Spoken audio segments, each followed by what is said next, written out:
আসসালামু আলাইকুম ইন্নাল হামদুলিল্লাহ আসসালাতু ওয়াসসালামু আলা রাসূলিল্লাহ আম্মা বাদ।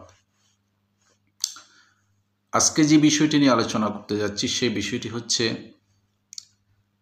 জন্মদিবস এবং মাতৃদিবস পালন করা কি বৈধ অথবা এর হুকুম কি। আর এই বিষয়টি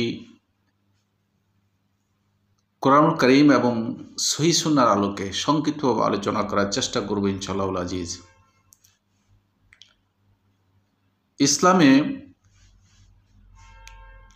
কয়েকটি নির্দিষ্ট দিন ব্যতীত আর অন্য কোনো দিনে পালন করা, সেটা সে মাতৃদিবস হোক, জন্মদিবস হোক, অথবা ইসলামে কর্তৃক নির্দিষ্ট ওই দিনগুলো ব্যতীত অন্য যে কোনো দিনে হোক না কেন, তা বৈধ নয় বা ইসলাম দ্বারা অনুমোদিত নয়।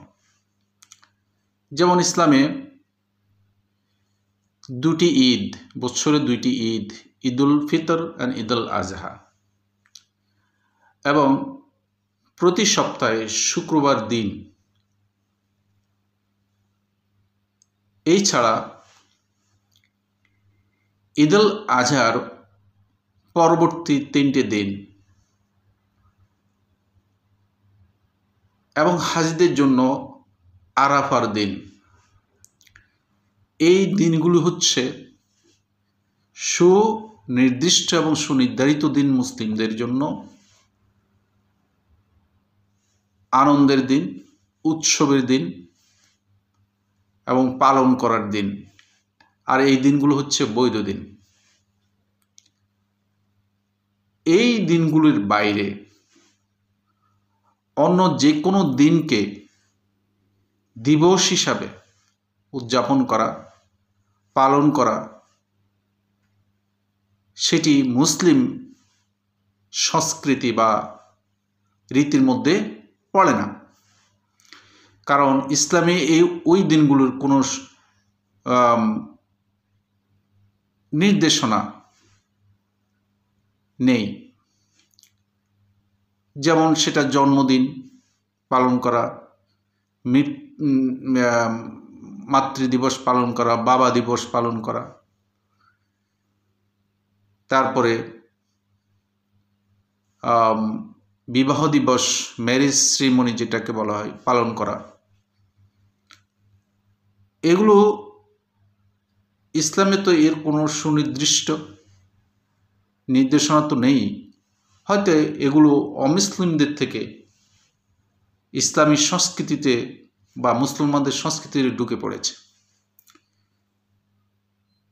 যারা অমুসলিম তাদেরকে হয়তো অনুকরণ করা হচ্ছে এই দিনগুলোর জন্য।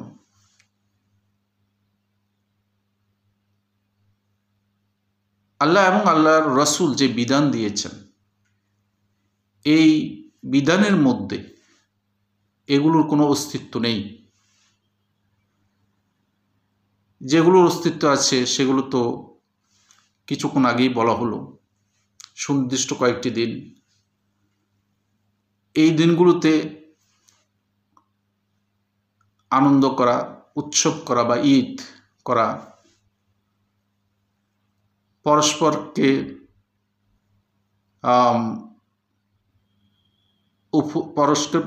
উপহার বিনিময় করা বা গিফট আদান প্রদান করা, এই দিনগুলোতে জায়েজ এবং বৈধ।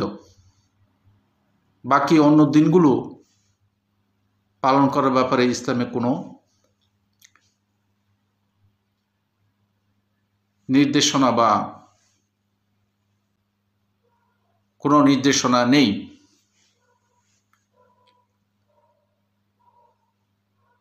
আল্লাহ রাসূল বলছেন, আমার উম্মতের জন্য আমি যেই বিধান রেখে যাচ্ছি, এই বিধানের বাইরে বা আল্লাহ রাসূল বলছেন, আমি আমার উম্মতের জন্য যে কিতাবুল্লাহ এবং আমার যে সুন্নত বিধান রেখে যাচ্ছি, এর মধ্যেই এর মধ্যেই তাদেরকে তাদের দিনকে পরিচালিত করতে হবে, তাদের জীবনযাপন করতে হবে। তাহলে সঠিক দিনের উপর আমার উম্মত থাকবে। আর আমার এই দিনে রেখে যাওয়া দিনে কেউ যদি নিজের থেকে কোনো কিছু প্রবেশ করায় বা আবিষ্কার করে বা নতুন কিছু করতে চায়, তা অবশ্যই প্রত্যাখ্যাত এবং বাতিলযোগ্য। যেমন আল্লাহ রাসূল বলেছেন, মান আহদাসা ফি আমরিনা হাযা মা লাইসা ফিহি ফাহুয়া রাদ্দুন। যে আমাদের দিনে নতুন কিছু তৈরি করবে যা তার অন্তর্ভুক্ত নয়, অবশ্যই তা বাতিলযোগ্য, প্রত্যাহারযোগ্য। আল্লাহ রাসূল আরো বলেছেন, মান আমিলা আমালান লাইসা আলাইহি আমরুনা ফাহুয়া রাদ্দুন। যে কোনো আমল করলো তার কোনো অনুমোদন আমার থেকে নেই, তা অবশ্যই প্রত্যাহারযোগ্য, বাতিলযোগ্য। তাহলে ইসলামের সুনির্দিষ্ট দিনগুলো ব্যতীত অন্য কোনো দিনকে উদযাপন করা বা পালন করা, তা তো রাসূল সাল্লাল্লাহু আলাইহি ওয়াসাল্লাম কর্তৃক অনুমোদিত নয়। সুতরাং সেগুলো বাতিলযোগ্য, মুসলিমদের জন্য বাতিলযোগ্য, প্রত্যাহারযোগ্য। সেগুলো ইসলামী সংস্কৃতি হতে পারে না এবং মুসলমানদের কৃষ্টি কালচার হতে পারে না।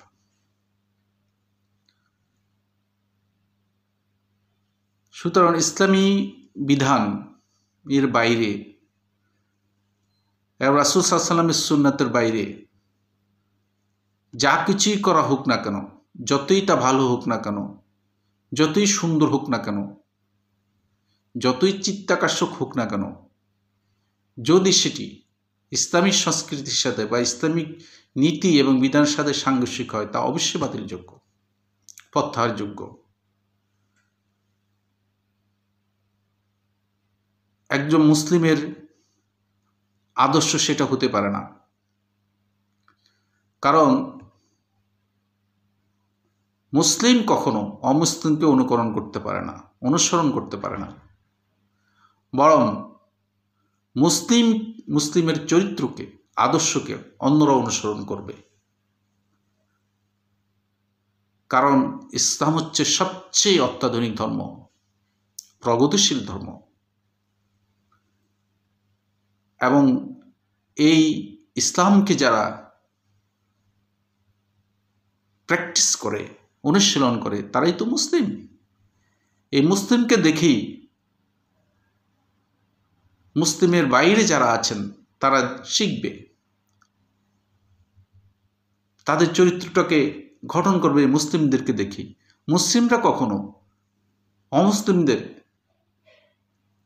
কৃষ্টি কালচারকে ধারণ করতে পারে না, অন্তর্ভুক্ত করতে পারে না তাদের সংস্কৃতিতে। তাহলে সেটি বাতিলযোগ্য হয়ে যাবে। কারণ ইসলাম ধর্ম হচ্ছে সবচেয়ে পরিপূর্ণ একটি জীবন বিধান এবং পরিপূর্ণ ধর্ম।